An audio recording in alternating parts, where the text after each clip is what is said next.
Ito mga kabayan, ano pong masasabi nyo sa balita na kung saan po kapag na-impeach po itong si Pangulong Bongbong Marcos at sa kasamaang palad ay na-impeach din po si BP Inday Sara.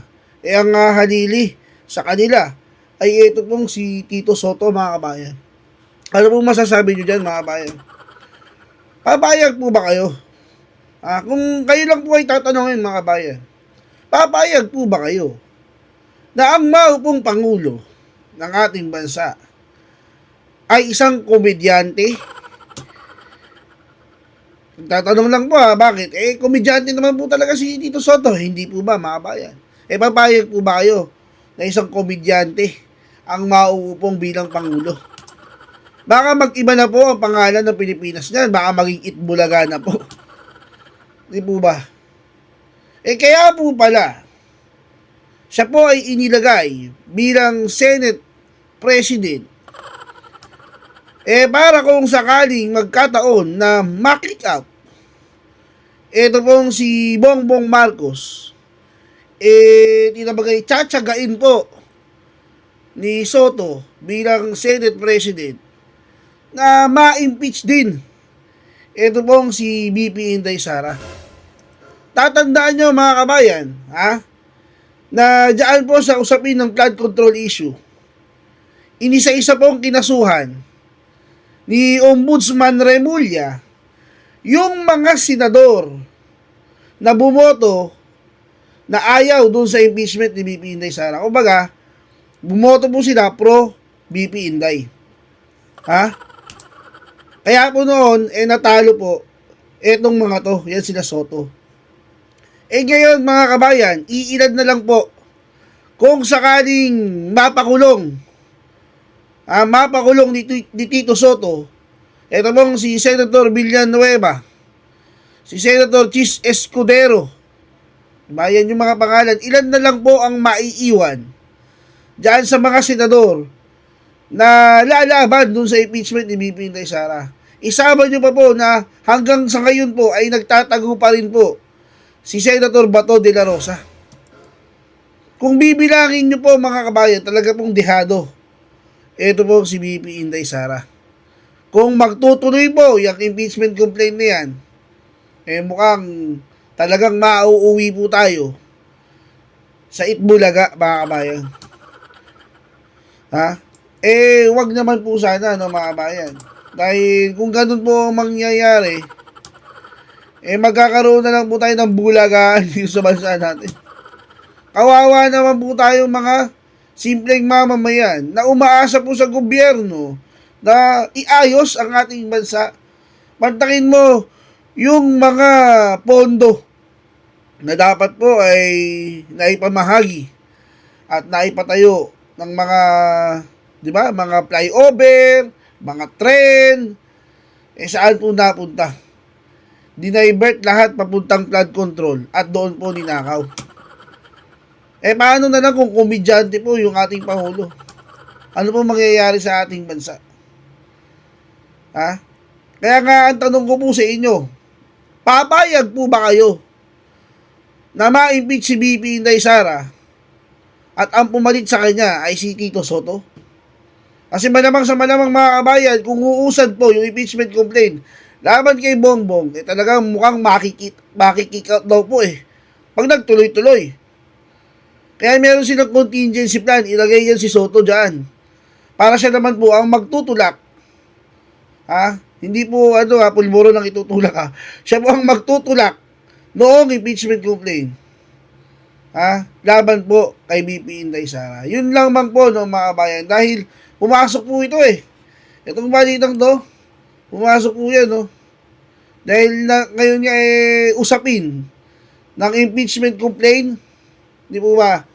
Laban po kay BP Inday at kay Pangulong Bongbong Marcos. Ayan na po mga kabayan.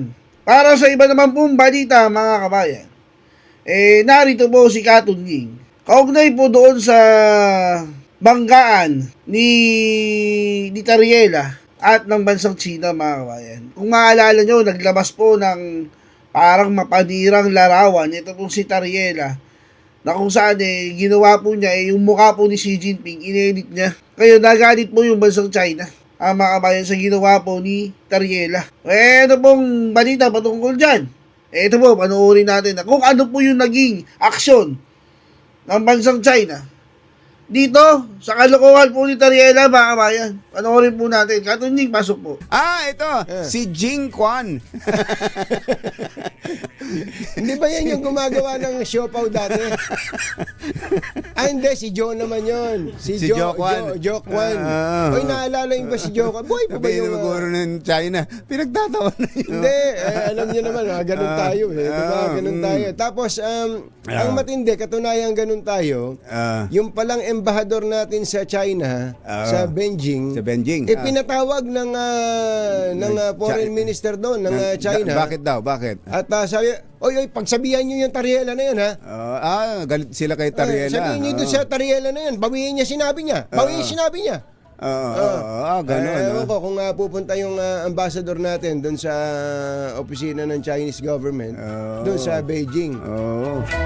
Itong pinadala nila sa atin ngayon. Tingnan natin kung ito ay medyo, itong si Quan. Itong si Quan ay medyo... Sino? Si Quan. Itong si Quan. Si Jing Quan. Jing Quan.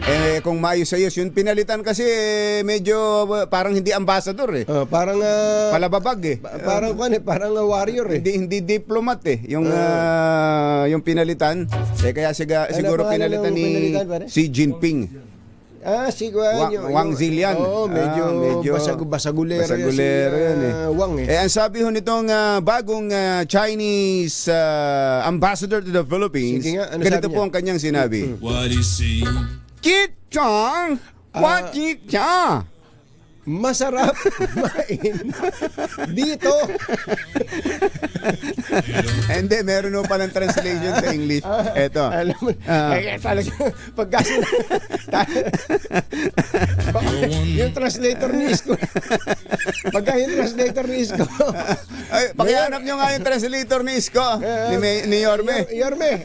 Pahiram nyo nga sa amin yun. Ewan ko, parang, hindi na daw kukunin. Ang pinapanood na yata ni Yorme ngayon, yung Can This Love Be Translated? Can This Love Be Translated? Matindi, ano? Ito, sinabi ni Ambassador Jing Quan. Sige. If A picture paints a thousand words.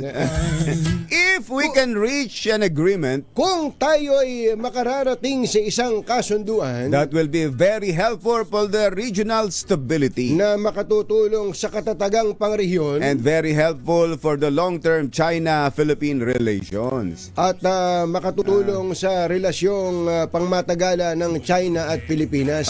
Mukhang mabait nga itong si Quan, ano? Mukhang maayos-ayos itong si Quan. Dapat to si Ambassador madala doon sa pagawaan ng siopaw ni Manong Joe. Jo Kwan. Ni Jo Kwan. Naalala ko tuloy si Moody Jam nung araw namimigay ng gift check yan Ayaw nga. Gift check. Tama. Pumunta ka lang doon sa kiosk ni Jo Kwan sa Morato. Bumili ka ng isa. Bibigyan kang dalawa. Bumili ka ng dalawa. Bibigyan ka ng apat. Bumili ka ng apat. Bibigyan ka ng 8. Bumili ka ng 8. Bibigyan ka isang truck. Scott Burger. Kayo po'y laging sikat. Ang mga kumpanyero ng bayan, Katunying at